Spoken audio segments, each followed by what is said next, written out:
Good evening, Karina Carvalho with ABC News. Queensland has a fresh contender for Premier, with the opposition appointing a new leader. Lawrence Springborg has been rolled from his position and a former Newman government frontbencher emerged victorious. Here's state political reporter George Roberts. A leadership showdown for the LNP. Just going to put my case to the colleagues in the party room and await their verdict. That's all I can do. It's been an interesting 24 hours. I've enjoyed talking to my colleagues.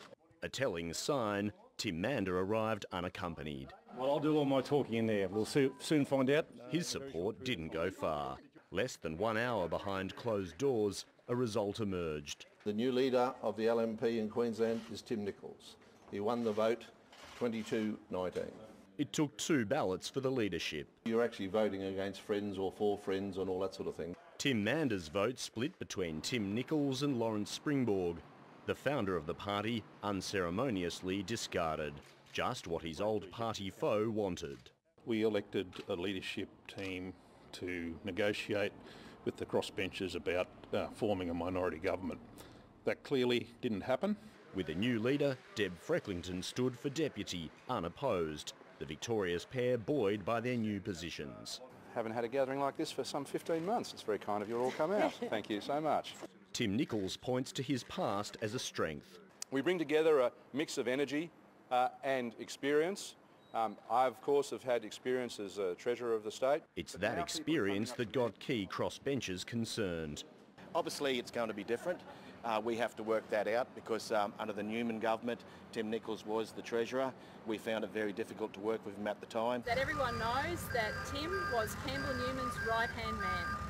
Tim Nicholls had one thing, the forefront of his thinking, and that was to sell our state's assets. We took a program to the people of Queensland at the last election. They rejected it. We've accepted that position. We don't intend to change from it. The country MPs aren't happy Lawrence Springborg was removed.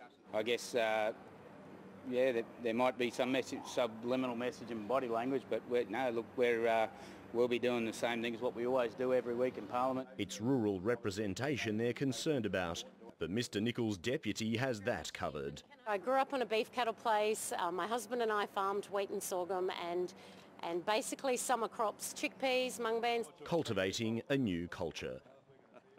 Live now to George Roberts. George, what are the priorities for Tim Nicholls now? Well, Karina, the first task is for him to pick his preferred team. The newly appointed opposition leader joins me now. Mr Nicholls, what can we expect your front bench to look like? Well, look, we've got a lot of talented people in the LNP, so I'll be talking to my colleagues over the next 48 hours and making an announcement. But I expect evolution, not revolution. We'll be looking to promote some new talent and asking them to take on responsibilities. Heading into a sitting week, the pressure's on for you to pick a front bench. Would you expect that John Paul Langbrook and Lawrence Springborg would serve there? Well, I will be speaking to them about what they would like to do, and obviously they bring a lot of talent and a lot of experience to a front bench. So I'm looking forward to having that chat. I said a couple of weeks ago that Lawrence would have a role in any front bench that I chose, should he choose to do so. Has he indicated whether he's keen? Look, I haven't spoken to him since the outcome of the party room earlier today, but I will be doing so over the weekend. Given it's 4 days from sitting day, when do you expect to make a final decision? Well, as I say, we've got a lot of experienced people, and I will be making that decision and letting you all the good people in the media know before too much longer. Okay, and the Premier has threatened to call an early election if necessary. Are you ready to face her in a ballot? Oh, very much so. We have the plans, we will have the policies to take to this inept, frozen at the wheel Palaszczuk Labor government. Thanks very much for your time, Mr Nicholls. That's a pleasure. And back to you now in the studio, Karina.